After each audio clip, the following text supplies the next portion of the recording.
ఒక మహిళ తీసుకువెళ్తున్న బ్యాగుపై కన్నేశారు. ఎలాగైనా ఆ బ్యాగును కాజేయాలని వలపన్నారు. ఇదే అదనుగా ఆ మహిళను వెంబడించసాగారు. ఆ మహిళ ఆటో ఎక్కి వెళ్తున్న సమయంలో ఒక్కసారిగా ఆ బ్యాగు లాక్కొని అక్కడి నుంచి మాయమయ్యారు. ఈ సంఘటన చిత్తూరు పట్టణంలో చోటు చేసుకుంది. చిత్తూరు పట్టణం నుండి యాదమరికి ఆటోలో వెళ్ళడానికి ఒక మహిళ ఆటో స్టాండ్ వద్ద నిలిచి ఉండగా ఆమెను వెంబడించిన 3 నిందితులు ఆ బ్యాగ్ తీసుకొని ఫరారయ్యారు. ఈ సంఘటనతో నిర్ఘాంతమైన ఆ మహిళ కేసు నమోదు చేయడంతో తక్షణమే స్పందించిన పోలీసులు ఆ 3 నిందితులను అరెస్ట్ చేసి 4,10,000 రూపాయల విలువ చేసే 58 గ్రాముల బంగారును స్వాధీనం చేసుకుని ఆ 3 నిందితులను అరెస్టు చేశారు.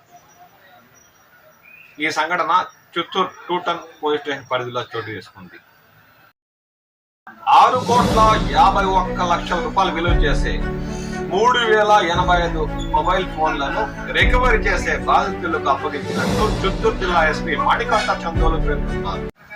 పోగొట్టుకున్న లేదంటే దొంగిలింపబడ్డ ఫోన్లను చాట్ బాట్ ద్వారా వాట్సాప్ లో మెసేజ్ పెట్టి దాని ఐఎంఐ నెంబర్ అడ్రస్ పెట్టిన బాధితులకు వాటిని రికవరీ చేసి ఇప్పుడు తిరిగి వారికి అప్పగించినట్లు చిత్తూరు జిల్లా ఎస్పీ తెలిపారు. ఈ సందర్భంగా మదన్పల్లి నుండి కూడా ఒక వ్యక్తి చాట్ బాట్ ద్వారా మెసేజ్ పెట్టడంతో అది దుబాయ్ లో ఉండగా ఆ ఫోన్ ని తిరిగి ఇండియాకి రప్పించి ఆ బాధితుడికి అప్పగించినట్లు ఈ సందర్భంగా ఆయన పేర్కొన్నారు. ఎవరైనా సరే ఫోన్ పోగొట్టుకున్న తర్వాత తమ దగ్గరలోని పోలీస్ స్టేషన్ లో కానీ లేదంటే వాట్సాప్ ద్వారా చాట్ బాట్ మెసేజ్ పెడితే మొబైల్ తప్పకుండా రికవర్ చేసి బాధితులకు తిరిగి అప్పగిస్తామని ఈ సందర్భంగా ఆయన పేర్కొన్నారు.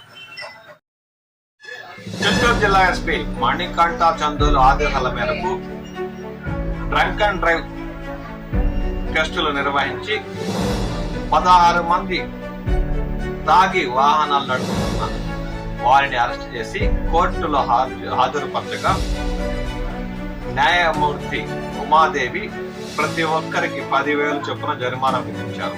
దీంతో ప్రభుత్వానికి 1,60,000 రూపాయల ఆదాయం చేకూరడమే కాక అరెస్ట్ అయిన వారిలో కాస్త భయం కూడా పెరిగే అవకాశం ఉందని, దీంతో వారు ఎప్పుడు మందు తాగి వాహనాలు నడిపే అవకాశం లేకుండా చేసినట్టు అవుతుందని పోలీస్ శాఖ అధికారులు తెలిపారు.